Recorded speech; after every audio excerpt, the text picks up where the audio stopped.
Good evening, you're watching Current Issues. I'm Vineet Malhotra. The UP Pollution Board has ordered around 700 factories to do a CNG compliance or shut shop in 3 months. This means 20,000 workers employed with these factories will go jobless, and the government is bound to lose an upward of rupees 10,000 crore. Noida, in terms of pollution, has beaten Ghaziabad and Faridabad when it comes to blowing pollution and hurling a slew of health and environmental problems in an already toxic and acidic environment.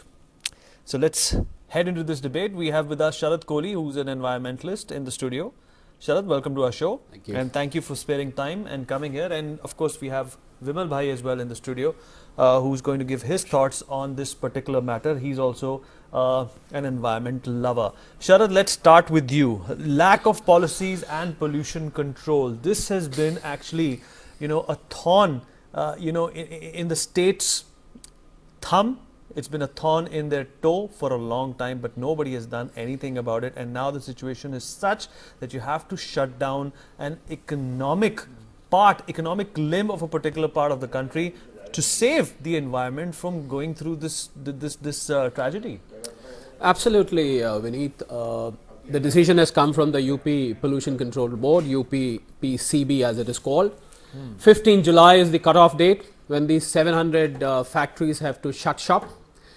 Just to share the data, there are 130 of them in Noida, 170 odd in Greater Noida, and the rest of the 300 in the district of Ghaziabad. Now these units comprise of packaging units, they are dyeing units, they are food processing units, they are into steel as well. There are some small steel units. As you said, 20,000 odd people working. The way I put it is, it's a very rash decision, because you say you use alternate fuel. I'm referring to section 18(1)(b) of the Environment Protection Act, which says you use CNG. Where is CNG in this area? IGL, which manages CNG, the supply and everything, says that the pipelines are still being laid. So when you haven't provided an alternate, they use a product called pet coke, which is short form of petroleum coke. Now all these units use pet coke. Now when you say you stop using pet coke because it is giving emissions to the environment, where is the alternate? Forget about that. What about 20,000 people? Western UP belt, if we do a socio-economic kind of survey, we find that every family has about 5 dependents on them. I'm being very conservative in saying that, because 5 dependent means a wife, 2-3 children. So whatever the number is, you multiply that by 5. So these are the numbers that we are looking at, who will definitely not have a regular income, and they will be jobless. Vimal Bhai, what do you have to say about this lack of policies and also the unplanned industrial growth that has plagued this area since the start of the modernization of this particular area? You think the problem has existed since the inception, and now it's too late for the government as well as these industries to cope up? Yeah, I don't know. I'm very much agree with what Sharji said, because environment lover doesn't mean we are not loving people, and we are also coming from the people, and I support workers. But at the same time, I'm saying why government is sleeping? What about this CPCB and these PCBs? I mean, they were just sleeping. They didn't know when they gave clearance to these projects. What happened at that time? They must have some guidelines. They have to chalk out rules, regulation at the same time, and now you are saying, okay, we will shut down within 3 months, but you don't have, as he said, that you don't have CNG, you don't have other alternatives. Then how can you give such kind of order?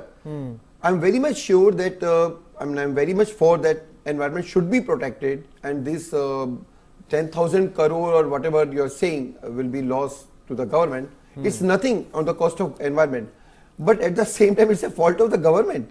The government should come out with proper policies, and not at the last. It's like a fashion, no? It's fashion kind of order. You are saying, yes, become a good person, yes, we will stop all these industries. But you must think, you must chalk out a plan, proper plan, with alternatives. After that, you can give this kind of order. Otherwise, people will go in NGT or people will go in some other courts. It's kind of linger on. You're lingering on the things. If you really want to save environment, you must have CNG, proper pipelines and other alternatives. Then you give this order. We always. But it's not only about the fuel consumption and the harms to the environment that these industries are causing, Sharad. There's also this matter of irresponsible wastage disposal which occurs around these industries, which is probably not directly related to CNG, but it is a nuisance to the environment.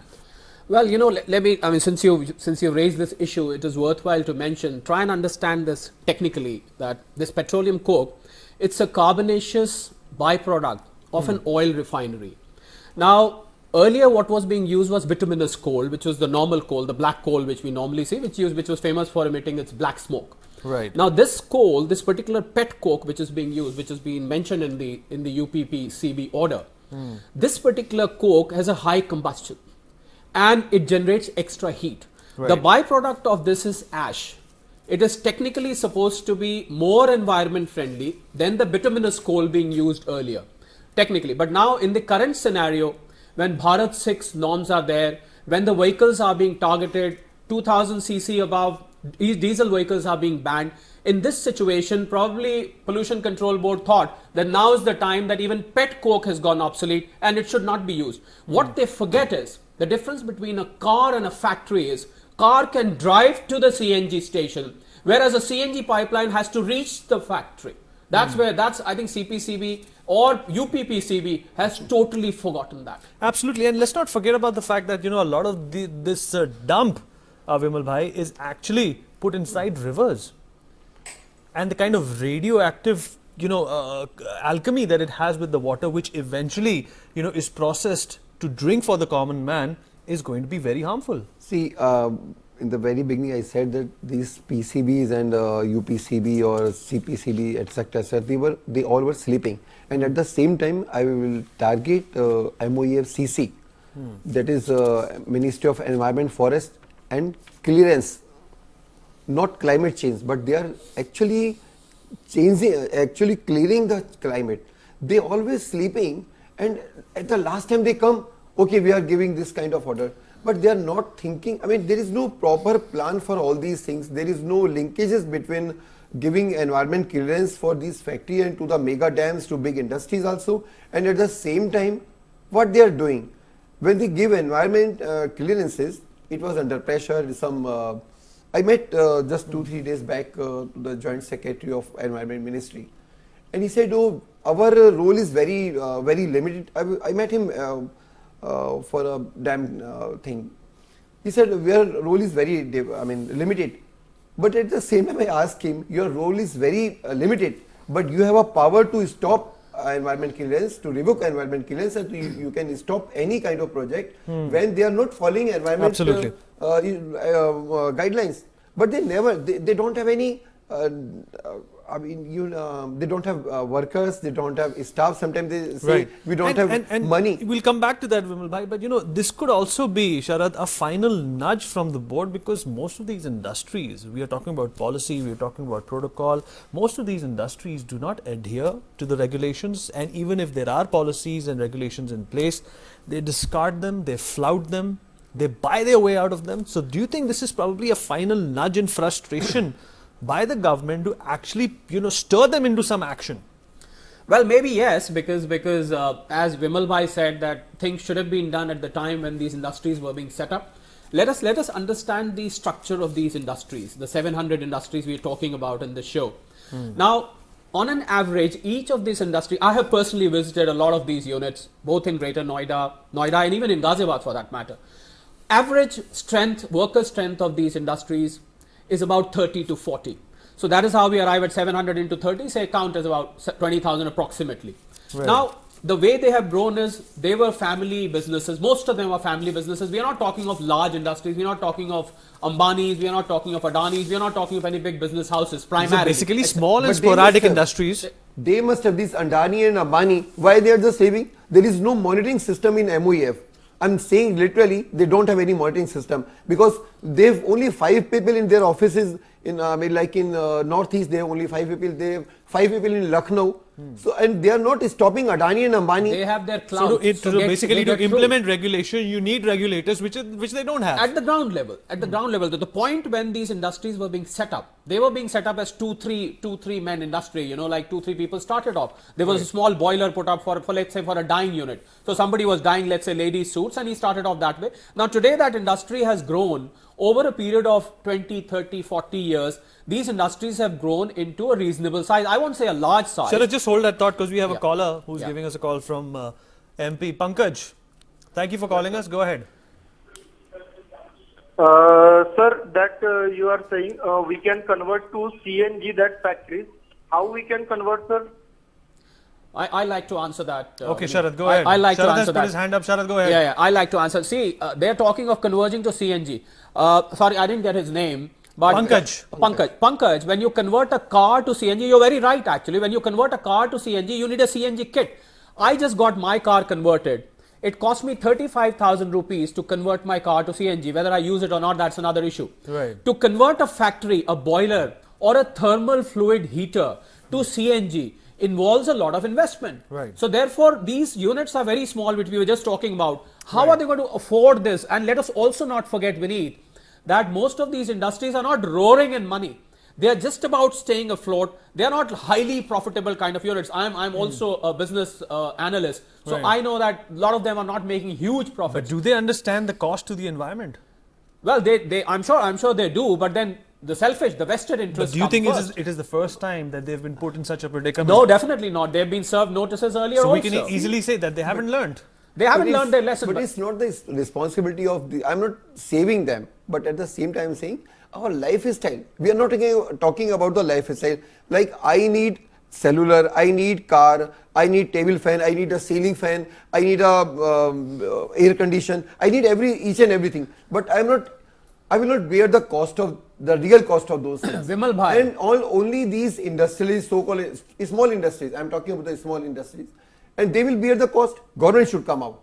Government should take the responsibility of this. I mean, you're talking about the Well, smart he's got a city, valid point. You're talking about the smart India, absolutely. skill If India. you want to make an India smart India, you actually have to give some sort of motivation to these industries. If you really want them to go CNG, why doesn't the government sponsor it? Vimal bhai, we need to understand. Well, if government comes forward, that's a welcome step. Right. But let us remember here, it's a question between a fast death and a slow death.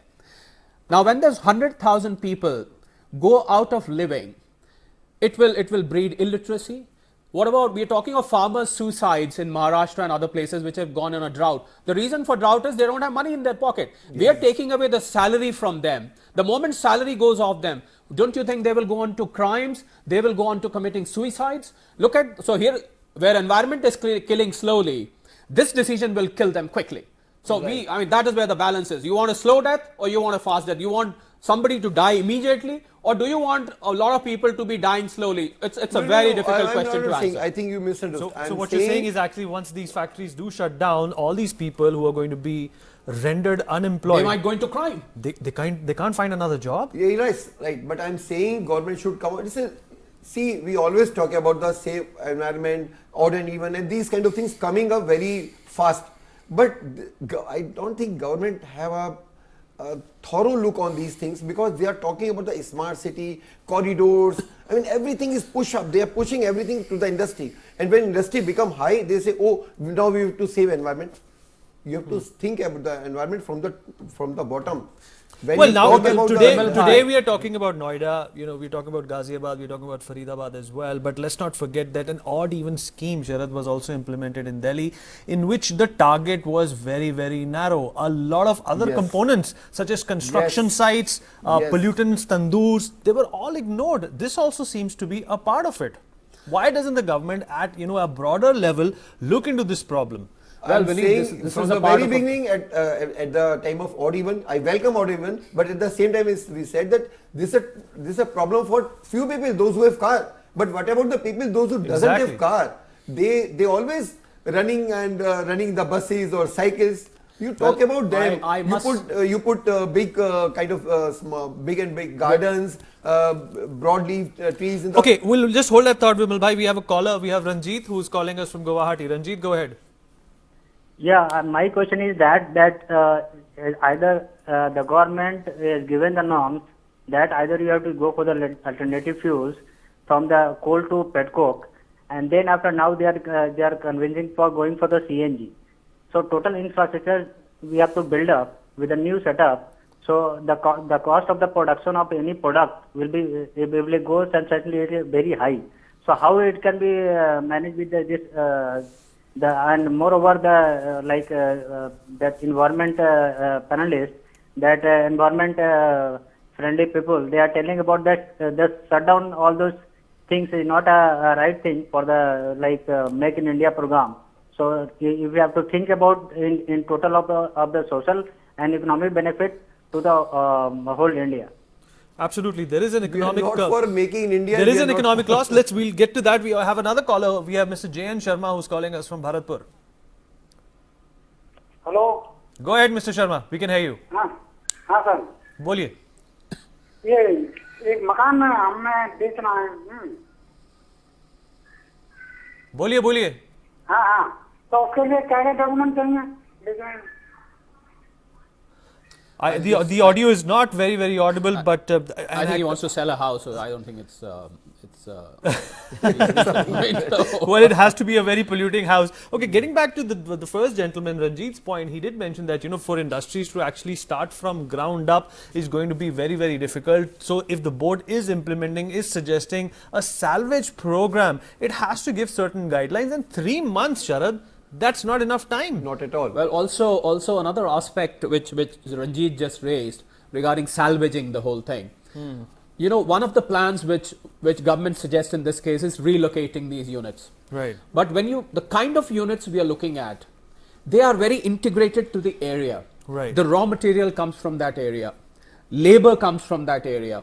Their target customer market is around that area. Completely uprooting them. them. So if you uproot them and put them elsewhere, I don't think it's going to help them anyway, because they will be starting afresh. They will not be able to find. But this sounds like a dead end, Vimal bhai. Do you think there is a solution to this problem or not? Not at all. This is not the solution. It means you're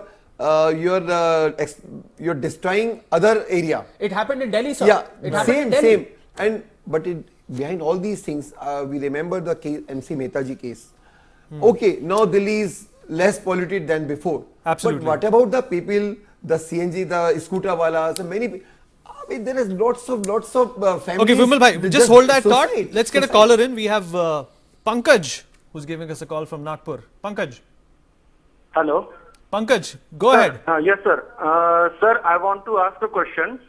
Can we not apply the formula of carpooling in all industries for the betterment of carbon footprint?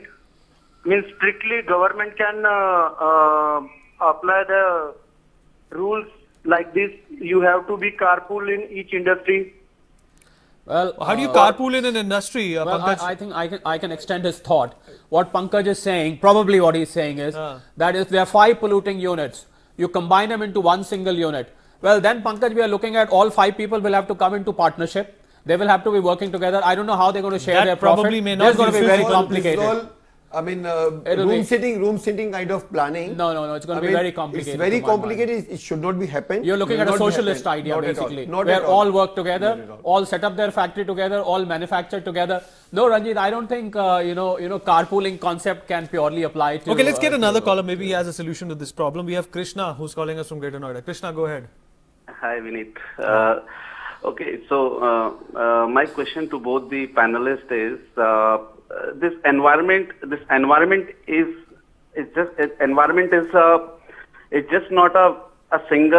not a small problem to solve. As I guess, it's a very comprehensive problem. As if you want to solve this problem in the industry, all the industry equipments have to be changed. But the kind of approach that is taken by most of the environmentalists or those who were stoking in for the odd even success and all those things, do you really think such a gimmickry program can solve the environmental problem, or it needs a very comprehensive strategy from the top, which goes Because at the end of the day, every environment, the tree is the only thing which is filtering out all the pollution. So why Right. is there not Well, a national movement to He's got a plant very as valid many point. 527,000 deaths every year occur in India because of air pollution. 65% of deaths in Asia and 25% of deaths in India are due to air pollution. So definitely there has to be some plan to salvage the industries as well as deter them from polluting the environment. We have another caller. Go ahead, sir. State your name and what do you have to say? Saurav, Yes, sir. go ahead. Yes, sir. Sir, my question is कि अगर आप लोग बोल रहे हैं pollution कम करना, then why don't we use low BHP cars in cities? Means अगर हम लोग ये necessary कर दें कि cities में more than 50 BHP cars के कुछ use नहीं है, then क्या आपको नहीं लगता है कि ये pollution रोकने में कुछ काम आ पाएगा आगे? But Saurav, this is not about cars. This is basically, as is, Sharad, we've been into this debate before also, and Vimal Bhai, you were not there, but, cars really are not such big contributors when it comes to pollution. Hardly 20, It's 25%. hardly anything. Well, some say 40%, I say 20-25% of contributors because Maybe lesser than that. Yeah. So we are talking here about the factories. We are talking about what these factories are doing. Vineet, I would like to bring your attention to another aspect of this. I was at a symposium recently organized by the Modi government for completion of its 2 years. Right. And we were talking of Skill India. Now, coming back to these factories, now we've got, as I said, the kind of units, 700 units that we are talking about. We've got dyeing unit. Let me highlight those units, the main ones. We've got dyeing unit, we've got steel rolling, we've got food and bakery, we've got ready-made garments, we've got packaging, and we've got power plants. Most of these units required skilled workers. On one hand, government is talking about having a separate ministry. It is already there. Mr. Rudy heads that ministry. A separate ministry which looks after development of skills. On the other hand, there are 700 factories where skilled people have been working for n number of years. We are planning to uproot them and provide them no alternate because all units of a similar kind are going to shut down at one single go. Vimal, how do you respond to that? On overall situation, I would like to say what your caller also asking. See, there is a problem in our development paradigm. We are developing, we have a sketch of a development. We are big industry, big malls, big cars, big pools, big roads, metro. When we thought about all these things, when we plan everything according to this dream, plan India or skill India or develop India, vagera vagera, then you will leave the Bharat. Bharat is a very small, somewhere dirty, poor, hungry. If we plan for Bharat, then this problem of environment will automatically Okay. solved. Let's hold on to that thought. We have a caller, Ajay, who's giving us a call from Mumbai. Ajay, go ahead. Hello Go ahead. हाँ देखिए मेरी भी factory है मुंबई में तो water फिलिस्टिक बोलिए अजय, हम सुन पा रहे हैं आपको. हाँ जी बोलिए. हाँ जी ऐसी बात है कि हमारी भी फैक्ट्री है मुंबई में तो ये मेरा सजेशन है कि जो नया प्लान है इनका रिगार्डिंग पोल्यूशन तो government can chalk out yes government can chalk out Go ahead, Ajay, go ahead. We can hear you. Yes, government can chalk out a plan for 3 years, whereby every 6 months, government will do something and factory will do something. Yeah. Okay, well, what I could gather, Sharad, was that he wants the government to chalk out a plan. I think the government has not been able to chalk out anything substantial in the last few years, and that is why this reaction seems to be sort of knee-jerk to me. Basically, I will refer to Vimal Bhai used a very interesting term in the beginning that it seems like a fashion. Fashion in the sense that do something relating to environment and it becomes fashionable to do it. Well, it is a rash approach. Approach has to be comprehensive. It has to be a totalitarian approach. Right. The planners of the country need to sit down together. They need to keep all aspects in mind. Simultaneously, a research should be done on alternative fuels as well. Right. For example, in this particular case which we are talking about, if CNG hasn't reached till now, and if you still want to implement UPPCB order, why not have some alternate How about fuel? giving perks? How about giving subsidies for using solar energy? On that note, let's get a caller in. We have Ruhi who's giving us a call from Assam. Ruhi, go ahead. Yeah, I was just wondering, we're talking about pollution from the industries happening, but why can't we make CNG cars compulsory in the country? I mean, why not put a ban on petrol cars? Is that so difficult? No, you can't do that because I think cars usually are not such Whatever big the plan pollution. for planting trees, broadleaf trees. I What disagree. happened in the Ruhi. Greater Noida area in Ghaziabad area? Where is the forest? Ruhi, if you shut down petrol cars immediately, I don't know how people are going to commute. And don't forget that polluting cars is a very small percentage of the total pollution being caused. Pollution has got multiple mouths from where it is swallowing the environment. So you need to keep in mind, that suddenly you cannot shut down petrol cars. Imagine all the factories will shut down. All the workers, we are talking of workers getting unemployed. There are hundreds and thousands of workers in these factories. So many people involved. Look at the government revenue. The whole system is going to come to a collapse. So that is the reason why they cannot take a rash decision. Vimal bhai, We're going to say closing Yeah. thoughts from you. I think we should give water to the roots, not to the leaves. We should not clean the leaves. We will think about the root cause of the environment problem, and that is we are cleaning the green area. We should put the green area Plant on more the country. trees. Yes. Sharad, closing thoughts from you. Well, What is the they should- solution? We have only spoken about the problem. We have persisted with the problem. What is the solution? I feel that there should be research done. There is something called hydrogen fixed steam generation system. There is something called solar energy, as you said. Alternate means of fuel should be found out. Comprehensive study should be done, and a comprehensive and a totalitarian view should be taken of the problem instead of making rash, isolated, and damaging decisions to the socio-economic fabric also. While taking decisions of environment, socio-economic fabric should not be forgotten. Absolutely. Socio-economic fabric cannot be actually depleted because of these haphazard decisions. On this note, I'd like to say goodbye to our guests, Vimal bhai and Sharad. Thank you so much for being with us and sparing time. Well, that is all we have on current issues tonight. We will see you tomorrow. Take care.